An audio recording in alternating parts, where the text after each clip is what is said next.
Welcome into Tap Tap Cast, the PvP for Pokemon Go podcast, following mostly, that really special circuit. And we have a very special guest for this episode.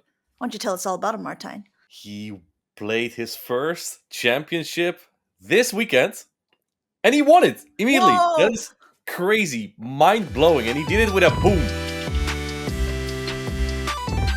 His name, by the way, is also Boem20. Welcome in, Boom. How are you doing? Thank you very much for having me. I'm doing fine. I'm recovering a bit because I didn't have a lot of sleep during the weekend, but at this point, I've recovered and I'm feeling great. Back to the normal life. Well, for those who maybe don't know you, could you give a little introductions? Because, this was your very first tournament for Pokemon Go. I mean, but obviously, even kind of known within this grassroots circuit. Yeah, I have been playing GBL since season 6, I think. First time Legend season 8.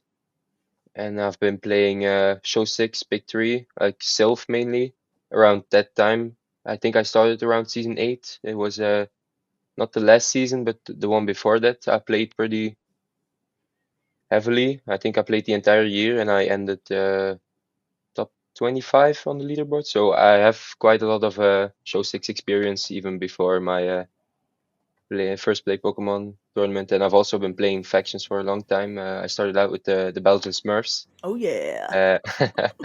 and then around a year ago, I joined Pogoats. I see, yeah. Amanda, you can cheer, but if we're really Belgian here, we'd be speaking Dutch right now. How did you actually get into Pokemon Go and Pokemon Go PvP specifically? So Pokemon Go, as most people, I started in 2016. Although it was mainly my dad that actually made the account, and then I played on his phone because at that point I was 10 years old, so I didn't have a phone. So I just sometimes played on his phone. Yeah, and but then also like most people, I took like a break for 2, 3 years. I think I played like most summer vacations. I played a bit, but apart from that, not a lot. And then, like I said, around season 6, I think it's 2021 or end of 2020. Uh, I yeah, I started playing PvP. I liked it a lot, and I watched some YouTube content, and obviously the first season wasn't amazing. I think I got to high veteran, but don't think I reached expert. And then yeah, the next season I did manage to hit expert, and then the season after I hit legend. So I think that's really cool. Like that, it's not like you just started out because, of course, when you come onto the scene now, for a lot of people don't know you, yeah, it looks like this flawless gameplay that you just, came poof out of thin air. But really, you were saying from the beginning, I wasn't the greatest. It even took me a couple seasons to even hit that highest rank. But I think from that point on, you haven't really looked back because you've been topping leaderboards in Go Battle League. You've been topping leaderboards when Sylph was around. I remember when Sylph was a thing, you could click by the country so you could see like the ranking order of, yeah. how good players were. Cause it was always like a joke because Belgium's quite a small country, but we had a decent amount of good players. And all of a sudden it's just like, boom 20. Who is boom 20? Yeah, I remember because I think I actually started the last meta of the third season. So obviously I was low on the leaderboards, but then like my first meta, I think I actually swept the tournament 7-0 before I even hit legend. And I think that's when you or Spleen or Count Sevius actually invited me to the Belgian team for Gym Breakers. And yeah, I've been playing that as well since then. So was it like a regional tournament that Sylph had? Like, did Belgium also have one of those? Yeah, Belgium did, but that third season I wasn't invited because I think I didn't even start before the invites were sent. Mm. So didn't play that. And then the season after, where I did tryhard the entire season, I think I couldn't play at that moment, so that was unfortunate. So I never really played a regional from Sylph. Hmm. Yeah, no, this is literally the life story of so far of Boom joining a team, because we had him on the Smurfs for quite a bit. We have him still on the Gym Breakers team. But when the Play Pokemon circuit came about, there was like Lille, there was so many close by, and we were like, hey, Boom, come to the, especially the very first year where Yeah, I'm not throwing shade at, there was just not enough players who were under 7 or 18 years old, yeah, right? yeah, So it's kind of like if you even just showed up to a competition, chances are like you could maybe get an invite to something higher or more yeah. prestigious. And we're all It, like, Boom, just show up. it was free money, but I did actually talk to my parents about it. But unfortunately, that weekend they were not home, and I was 16 years old, and they didn't let me go on my own, which is kind of understandable. But Yeah, that's yeah, fair. it was unfortunate I couldn't go because I think PvP David was the only other person that showed up there, like in the age bracket. So we both would have had an invite for sure. One of us a travel award, and both some free money. So it was definitely worth it to go. But like I said, couldn't go unfortunately. Yeah, for sure. Um, I mean, you're not exactly short on wins now either, right? Uh,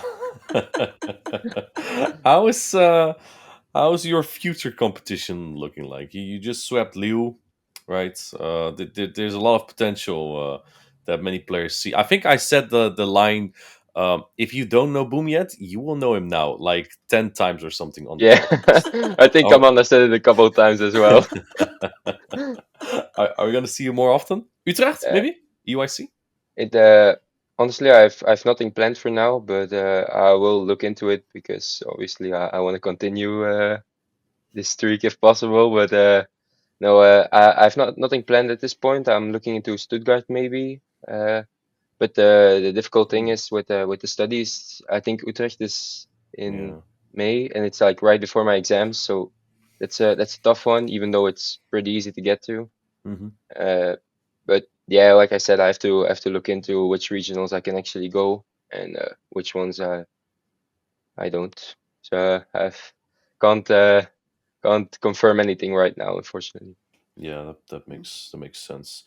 Just circling back to participating in Liu, how did you? And I want to go a little bit more in depth on like how you felt about it, like the team that you brought, the practice that you did. How did you feel like going to start into this tournament? And when you see the matchups that you're looking into, I bet like you heard a couple times, "Oh, you're not seeded. You're gonna have a difficult time there." Yeah, the main reason I went was not actually to do super well. I mean, I've, okay, never mind. Just was an accident. Yeah, I get it. Yeah. Fluke. It was No, just a fluke. yeah, no. I wanted to meet some people. I felt like I had to at this point, right? I've been playing for so long, and I've barely met anyone in real life. But yeah, I know I wasn't seeded, so I just accepted the fact that I would have to probably face some tough opponents. But I mean, if you want to make it far, you have to face tough opponents anyway. So, but like I said, my main goal wasn't really the tournament itself, but yeah, I practiced quite a lot in your server, tried some different teams, and yeah, I was pretty sold on the Malamar and Drapion really early on. But then like Dortmund and Louisville happened, and like everyone started using it and preparing for it because it was top meta all of a sudden. And then I had some difficulties trying to find the team, and then actually just Friday evening, we were eating with some other Smurfs, and a nickname joined us, and he helped me out with the final touches of the team, suggesting me to switch out to Dugong for the Dunsparce because my team was way too soft to opposing Ariados, and Mm. I think it was actually a great switch. Even though I didn't use it a lot, I feel like the pressure it brought on the Mhm. for opponents, I think it did great. Yeah, yeah. I think you went through a lot of renditions of a team because I remember you were brainstorming, and I think there was like a Gliscor on your team at one point, and then you Yeah, were like, "Oh, I'm not going to bring Malamar," even though I mean a lot of people don't know this, but you were like a huge Malamar user and fan before it even got the Psywave buff. So we're like, "Boom! Why aren't you bringing Malamar? Like this is your signature pick." yeah, yeah. so like after Louisville, I did some practice tournaments and it didn't go super well. So I was like, I need to to find something new. But I tried the Shadow Gligar with the Fury Oh, Cutter that's what it was. Yeah. to break the Malamar Marowak core. But I mean, it didn't really work out because like it was super disappointing in most matchups. Fury Cutter did like no damage into anything. So I dropped it because I just brought back the ones I felt comfortable with, and then I came up with the. I realized that a lot of teams were weak to Quagsire, mainly the Lyle Jeffs team. And even though people were using Ariados instead of Toxapex, like still there was a clear weakness to Quagsire, and I think uh, that read really helped me this tournament using the Ariados and the Quagsire. What was there's a two-parter. First off, what was you think in your opinion, the MVP of your team? I gotta say Ariados. I think I brought it nearly every game. Like there were only a few matchups where it wasn't like the best mon on my team.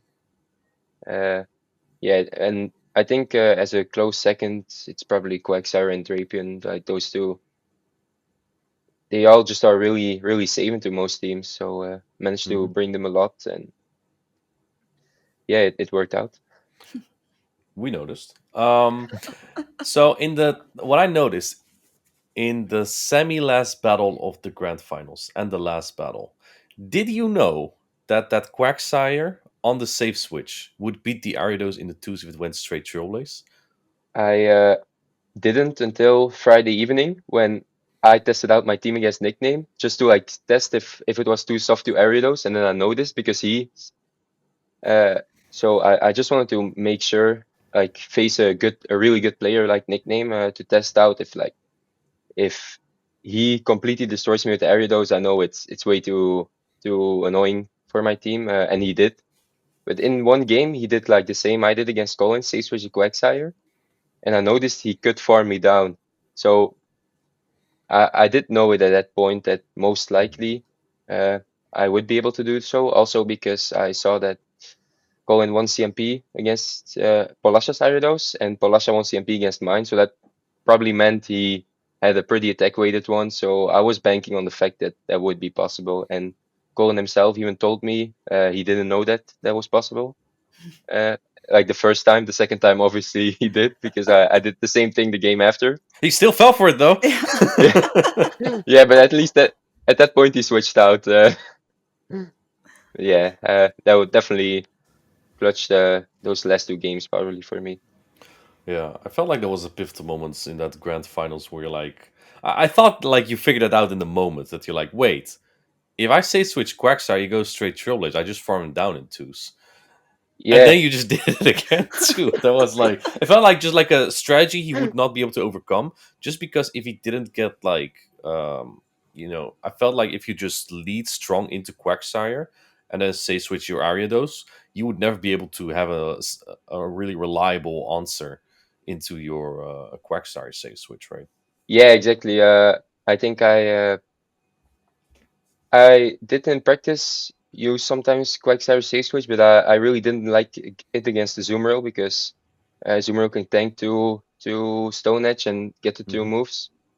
But I was noticing Colin really was not bringing his Azumarill at all. So I felt like the Quagsire Safe Switch, especially in that Grand Finals reset, definitely was the play. And I probably did it too late. I probably should have been using it earlier, but yeah. Let's Just, actually build up to that because while we're on the subject of Lille, yeah. we got to see a couple of your games day one, but day one you didn't drop a single battle, so you 2-0'd, you boom 2-0'd all of your opponents there.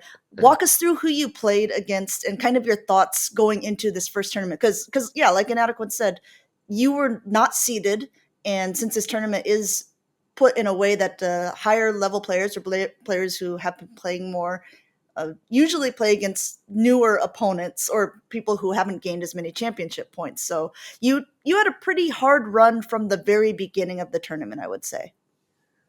Yeah, I obviously had to play an extra round because I was not seeded. So my first round I played against Claudia FPS, I think the name was. Cool Uh, star.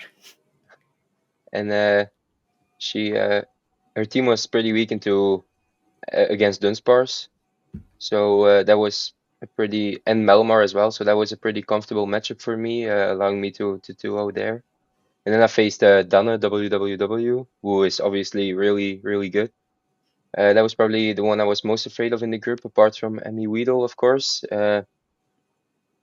But yeah, he had a team with Toxapex, Diggersby, some other stuff. I don't remember exactly, but my Melamar was super strong into that, especially since I had the breakpoint. So yeah, that was just such a good matchup for me that it also wasn't much difficulties. And then I played against Diamond Cash, I think, and he had the Pangoro, which was annoying, but game two, I think I read him perfectly. I managed to align the Azu onto the Pangoro in the end. He had two It's a shields, good but feeling, I'm sure. I just, yeah, was saving the shield for the Pangoro, and then I just aligned the Azu onto it, and I said like GG, and he was laughing as well, like yeah, not a lot I can do there, but and then I played against Chun on stream and Michael Shiny on stream. But I was very happy I managed to dodge Emmy Weedle in the finals. I mean, I would have liked to see him go far as well because we've been in touch as well. He's helped me with practice a couple times, but for my own sake, I was I was happy I did not have to face him uh, in the finals. Who was the one you feared the most in tournaments? Definitely Colin. Uh, Colin, Toe Tactical, because he just absolutely clapped me in a practice tournament. I'm still traumatized. I think he is now. Yeah. No, and then after day one, when I saw the teams, I was most afraid of Lurgan Rocket because Mm. the matchup really seemed impossible. But yeah, and in the end, I faced like all three of those, but I managed to come out on top. So I was really happy with that. The Magnezone was a. What do you think of the Magnezone? I thought it was an insanely good read. Like, Yeah, there's always one ground type, but the other five are usually weak. I think his team was insanely smart. I think he probably had I would say the best team in the entire tournament, the most clever team at least, because like with the chestnut and the and he had some other counters to ground types. I think my Quagsire was okay, purely because like it's the most flexible ground type. I think he had more counters for KWAG compared to the Quagsire. Mm. Uh, but yeah, I after day one. So I went to the socials, obviously, but right before I went to sleep, I rewatched his battles on stream, and I noticed he wasn't bringing it. So I just made a hard call that he's mainly using it as bench presser, trying to bait out the Magnezone counters and then just countering those. And it worked because I went ABA three times to the Magnezone, and he only brought it game one. Yeah, that was I think that was probably my best call of the tournament because that was definitely the most difficult matchup I had. Yeah, I think everyone was. I was laughing with Tomahawk about it because you guys were chatting, and Tomahawk said, "Hey, could you just knock Lurgan down to the loser side of the bracket because then I'm not going to have to face him because I'm going to beat Tactical, you know." And then and then he ended up losing the Tactical, and you won, so he had to face Yeah. Lurgan anyway. So he was like, "Oh, the plan did not go according to my actual plan here." But Yeah. so yeah, yeah, you went through. I mean, I think you didn't lose very many matches until the first set of the grand finals, where Colin was able to flip the bracket against you. Yeah. How were you feeling at that moment? Like I had imagined that your confidence was fairly high. You surpassed already the expectations that you wanted to for the tournament, but obviously when you're in the grand finals, then you're like, well, yeah, I got to do it. I got to win. Yeah. No, it might be weird, but the grand finals was probably the moment I felt most comfortable, like Okay. before the reset and also after the reset. I know I was just really happy to already be there, and I knew Colin was is insanely good. Like no shame to losing to him, but I just know I had a decent matchup. The matchup was probably my favor, so I just tried my best, and it worked out in the reset. Yeah, it probably helped Uh, that you beat Paula with the same team just a little bit before that, right? So you're yeah, like, okay, no, I can do this. yeah, but it was interesting because I feel like both played it really difficult. Palasha was really relying on the Kwak and the Azu, while Colin mainly brought the Malamar also a lot instead of the Azu. Uh, I personally I found it way harder to predict Colin his lines, and then when I did, because I used the Dunsparce once, and I let it into the Ariados, but I still lost because Malamar just two shielded through my Azu, and then I had to switch, and then the Dunsparce was on the Kwak, so did not work out. But yeah, I kind of realized as well that the Malamar was actually way better than I was originally thinking, so that's why I used it as myself in the reset, and it did show up. I think I used the same team 3 times in a row. Lost the first one because my Melmar was too attack weighted, so I won the CMP. But that because of I that, my remember, yeah. Melmar was debuffed, so his superpower KO'd. But yeah, I realized that that team was really strong, and I had play into basically everything. So I just ran it 3 times in a row then. We name a lot of Pokemons there. What do you think actually of the meta or how it has developed? Because it turned into like a Clot Cypher Alligator show into what I call the Spider season. Yeah, I think unless people are really gonna try and counter the spider, I think this meta was really healthy. Because spider just is really neutral. And the thing was, I was like looking into countering it because I knew a lot of people would bring it, but the most of its counters are really more on the RPS side, like the Alone Ascent slash, like the Skarm. I mean, Skarmory was actually pretty neutral, surprisingly, in this Hmm. tournament because like electric types don't exist. But yeah, I think Giratina. Oh boy. yeah, that's why I had the Dunsparce obviously to Ah, yes. for all the Giratina that I was gonna face.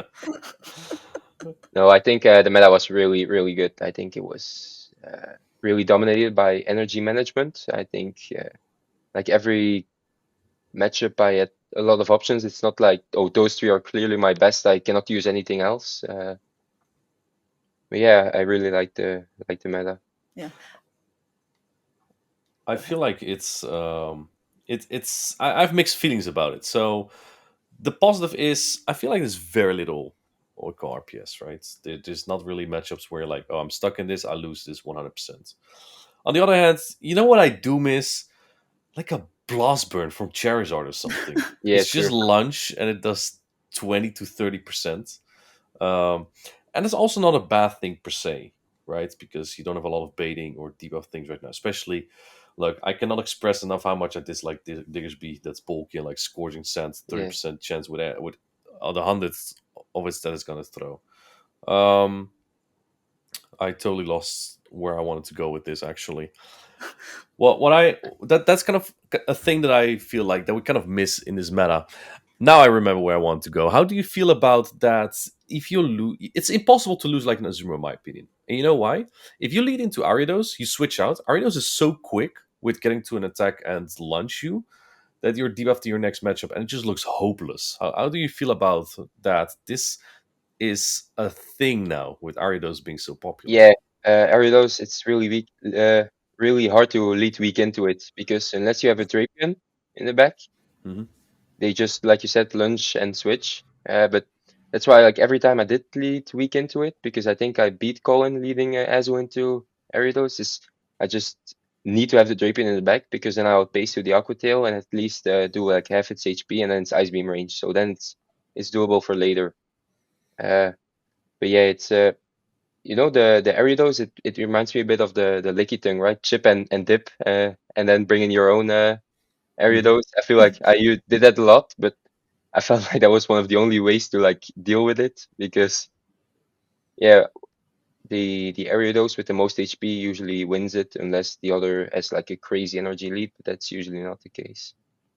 Yeah, I remember in the matchup that you had against Paula, you had the really good play of where you had like you were one poison sting away from an Aqua Tail, so she had to throw an attack to take out the Dropion, and then you had cleared your lunge debuff on your Ariados, and you ended up knocking her out with your own lunge. But it's like it's so hard to tell at that range, even like if that would have Yeah, been yeah, even enough to knock out. I was thinking she obviously because she won charge attack priority against you. I was like she must have a pretty attack weighted one.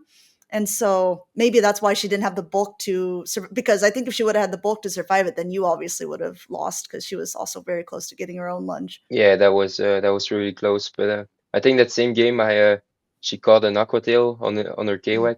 I was like, have been waiting a turn like the entire tournament, so I was expecting her to wait the turn and then switch. So I just threw it immediately, but clearly didn't work. I was overthinking it. But yeah, that was my only hope, right? Resetting the debuff, I think forcing her to.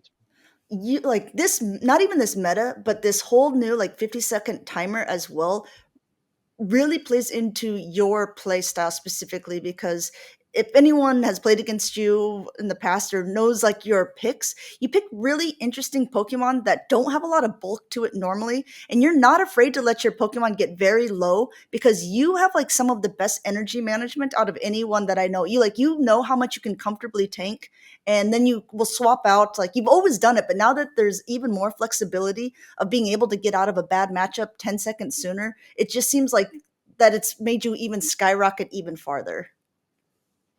Yeah, obviously with like the lightning fast pacing of basically every Metamon, uh, the 50-second switch clock really feels a lot quicker because like charge moves are being thrown left and right. There are like Martin said, there's not really like something like a Shadow Blast Burn. It just does like every move feels more like chip. There are not a lot of nukes anymore. So yeah, that really allows for some dynamic gameplay with the switch clock. Although, like Martin said, I do also miss like the Shadow Blast Burn from a Charizard or something.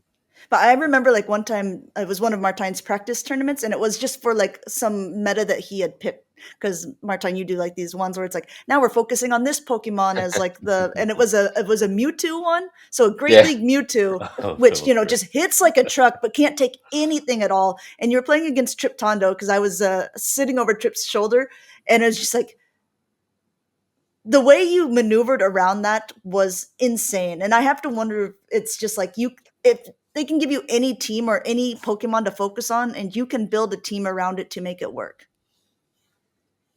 yeah, I did really like that meta. It was just pure glass cannons, nothing could take a move. Was that the one with the CGI? Yeah, Yeah, Yeah, that yeah. was. yeah, the Night Hawk. Yeah. And the Surfetched Mewtwo being top meta, that was a crazy meta for sure. But Takes a lot of bands. yeah, Yeah. but yeah, I do like playing with some Glacier mons that have that one-shot potential. But I don't think there was a lot of that in there's a lot of that in this meta. Uh, I feel like Ariados, Quagsire, they're like glassy, but they're not glass cannons. They're not. They can take a hit if needed. It's not like Shadow Charizard or. I mean, what else did we have in recent metas? Like even Shadow Swampert is a lot less bulky than those. Yeah. They, Well, I mean, was trying to convince Kazim to bring what was it, a Mewtwo and Wigglytuff core last That's the time? core I really like. Yeah, So, Mewtwo Wigglytuff. so maybe you, Boom, who's someone who does like the glass cannons, could try to make this work if you end up going to a next regional competition. yeah, but I think I saw that episode. I just don't see what Shadow Mewtwo is supposed to do, to be honest. It takes out Clodsire stuff so easily. The thing is, we're kind of shifting away Yeah, from a Clodsire for alligator meta, so that core doesn't really make a yeah, lot of sense right now. Yeah, I yeah, don't know. because Maybe there are I'll use it still. actually quite a lot of double dark teams with the Drapion and the Moltres and or Malamar. Like those are way too common, I think. It's the Drapion is a problem. The Malamar not so much, right? Because I have Wigglytuff. You just RPS, easy claps. Okay, yeah. Yeah. Have you looked into more Pecco, Boom? Uh, no, I saw a clip that it changes typings or something, but I don't know how it works exactly. I have not looked into it at all, but it seemed like an interesting idea. Yeah. Just want to include that segment as well on the podcast real quick. That I don't know how much is going to make a difference, of course. Like similarly to Magnezone, that was very threatening, right? I think electric types actually are pretty good. Also, you saw that crazy core from Tonto Bateus with Greninja, Skarmory, Charjabug. That just also protects the electric types so well. And I think if you've seen Aura Wheel, I think it's 45 energy and it does 100 damage or something. Even better than Side Strike. Yeah, It's I just saw Home Slice Henry had posted a screenshot of how much damage that Yeah, it did to something. So I was like, like okay, 80% to a Clot Side. That's probably after like a Psychic Fangs has been shielded. But what it does is after every charge stack being thrown, Aura Wheel changes from electric to dark type and vice versa. Um, with this in thought, I want to ask you as our expert on our podcast today. Do you yeah, think this could have any effect on the meta? Like, it could be pretty interesting into Pokemon, into a core like that is Drapion plus Malamar, right?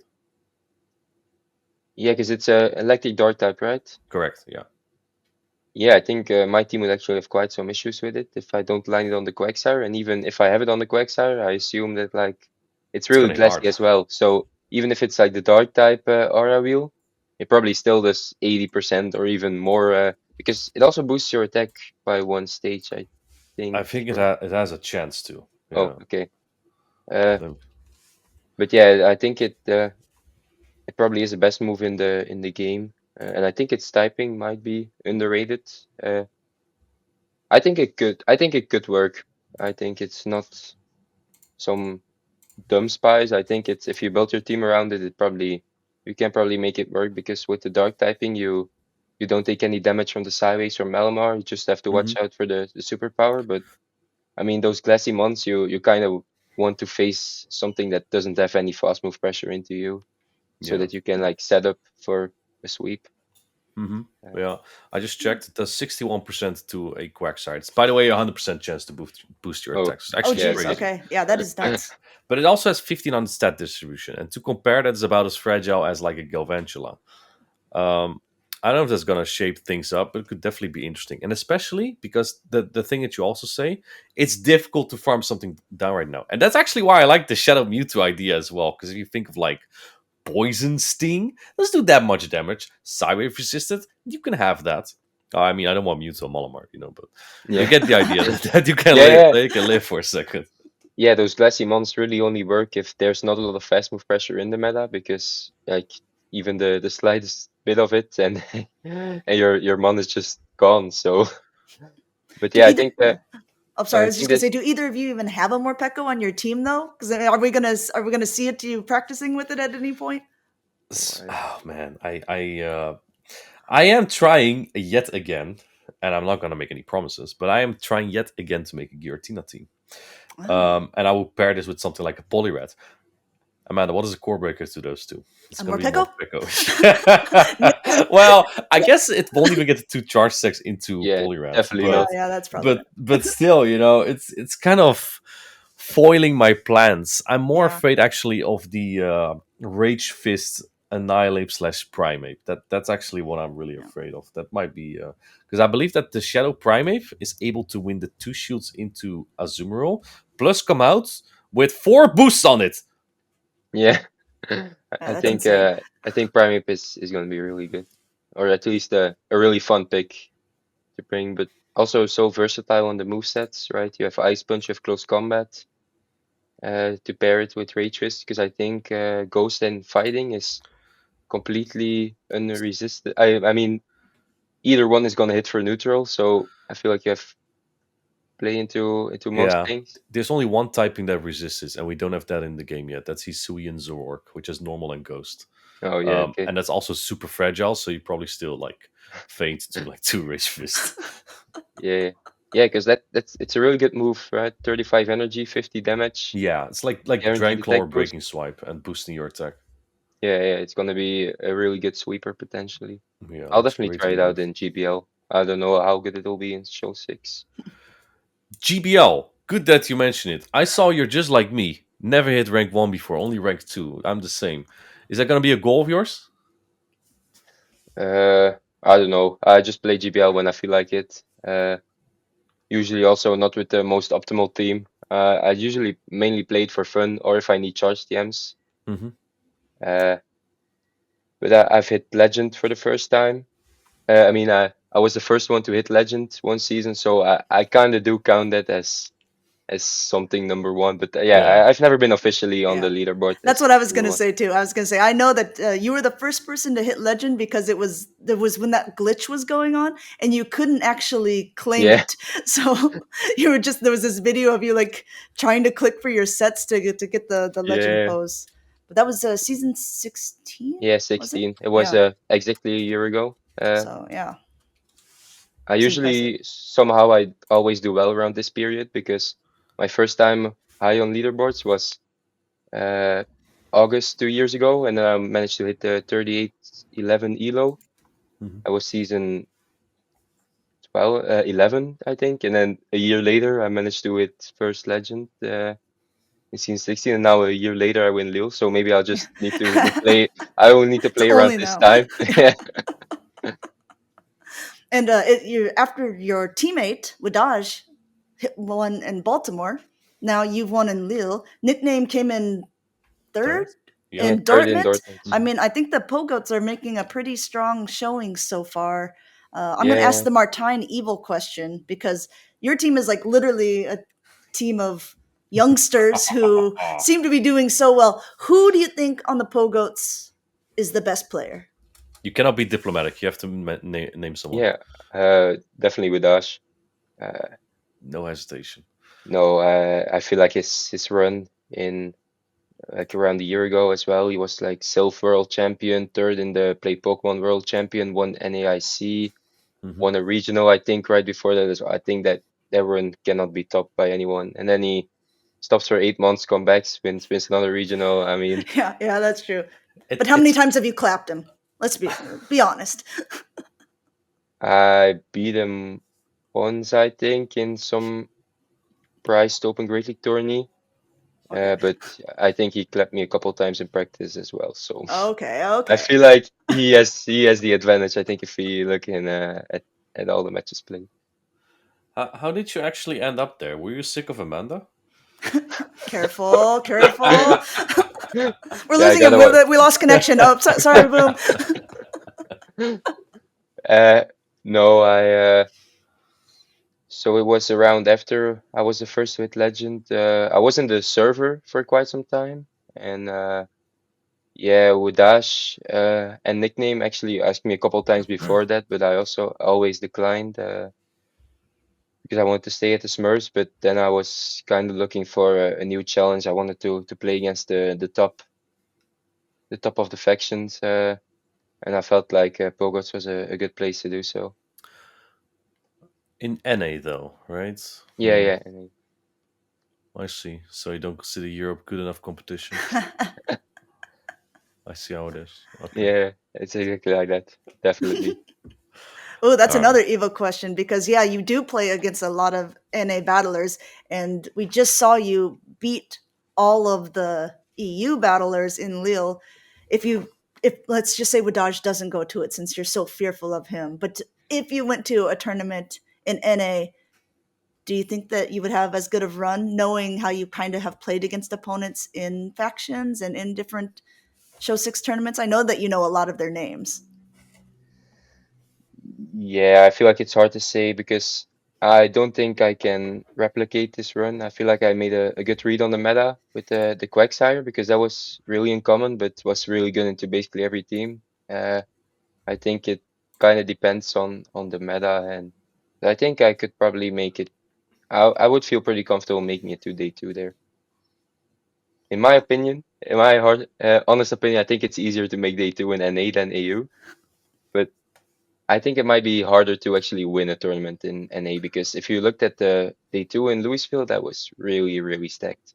Yeah. Yeah. I mean, arguably, I would say, but no offense, besides your name, who a lot of people didn't know. If you also looked at the bracket in Lille, Yeah, that also was like, oh, we have a three-time winners, two-time winners, people who did really, really well at Worlds, people who have now top cut more than they haven't top cut in tournaments. I mean, I think Lille was also very yeah, stacked. true. Yeah, I posted a picture on Twitter. The polar I bear. think it was a meme. What the hell is a polar bear doing? And it's like that meme. Because I felt like I just didn't belong there, but I think I proved that I kind of did. Yeah, it's actually why Tomac UK also goes there to went there to NA because he finds the day twos easier to reach. But as you say, I think it's like the how do I say this in English? Like the group of people that are on that highest skill ceiling is a little bit smaller than it is in Europe. And I'm not saying that anyone, no one outside that group could win in NA. But if you look at like the names that are likely to win, I feel like if you had to point someone out, that the list will be smaller in NA than it is in Europe, right? Yeah, yeah. Um, so yeah, that makes sense. You know, I'll figure it out myself in 2 months in Toronto.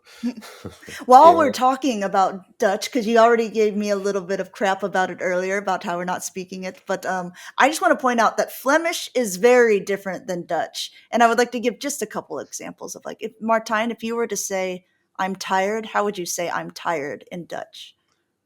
Ik ben moe. And Boom, in your Flemish region, how do you say "I'm tired"?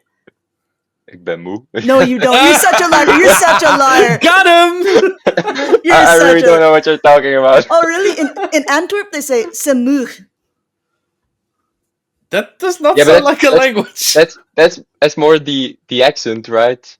Yeah, but I, semuug is not the same as "ik ben moe" by any means. I think yeah, I it's think just that's more the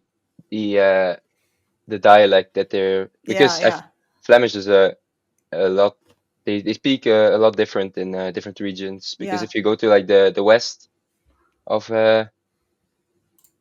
Flanders, it's I mean sometimes I don't even understand them. So Now I'm scared to do the other one because I mean it's like, okay, you're just. Do you normally speak like proper Dutch when you are in school and at home with your parents and everything? no, I No, speak you yeah, have your dialect. yeah, a bit Fine. No, I'm not even gonna do the other one. You've already just ruined the point. yeah. thank you, thank you. You proved that Oh If you it's a boy. different if you after do, all. if you do the next one, I'll say something different on purpose. Yeah, you'll just yeah. Exactly, No, exactly. okay, then you don't have to do it. No, no. I think there are definitely some differences, but yeah, in Antwerp, I think they use the Z a lot, like we zijn or something Yeah. like that. Maybe that's why I think also. yeah, there's a lot of like French leaning, I think, in oh another I mean you guys say Here we go. um how do you say like sleep well, like have a good sleep. Ah, no, that's not. No, That's how a do you very. if someone's saying you're saying good night, goodbye, sleep well, how do you say it? How would you say it, Boom? Slap hell. Yeah, me too. No, you wouldn't. I heard you say you're such a liar. This podcast has gone off the rails. Okay. Truthfully though, I do say that often. I do say that often. It's not per se a Flemish thing, but yes, generally in Netherlands we would say slaap lekker. Yeah, that's pretty different because I never hear anyone say that in I, Flemish. I, I often use slaap wel as well. It's not that much different. I think the biggest difference we have between Dutch and Belgian is the way we say fries. Yeah, friet. We say patat. But And you it's not guys say everywhere that they say sinaasappelsap, don't We you? do. We do. And a lot of people call it juice d'orange or something. That's French. That's not even remotely Dutch. Or appelsiensap, which I'm also like, why are you calling it like now it's all these different names. Dutch is if anyone, so we probably lost like 800 listeners here. If we Yeah, even if we we even lost the have, plot. yeah. Anyway, point is Dutch is hard. Yeah. I think for foreigners, definitely not easy, no. But then, on the other hand, though, I don't know how it is in Belgium. In the Netherlands, pretty much everyone speaks English. I don't think if you would move here, you don't need to. Well, maybe if you live in farmers' country here, but otherwise, you would not need Dutch to come around here. Like everyone speaks English. I feel like. Yeah, basically everyone is able to speak at least a basic Yeah.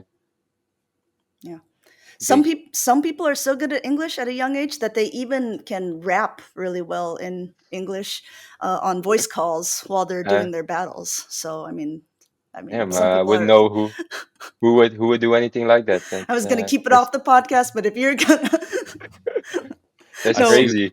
I see why you left the Belgian Smurfs. Should Yeah. we go into our final questions, Amanda? We should. I don't know. Yeah, I don't know how familiar you are with the podcast, Boom, but we always ask a Uh, staple question at the end, and it's a two-parter.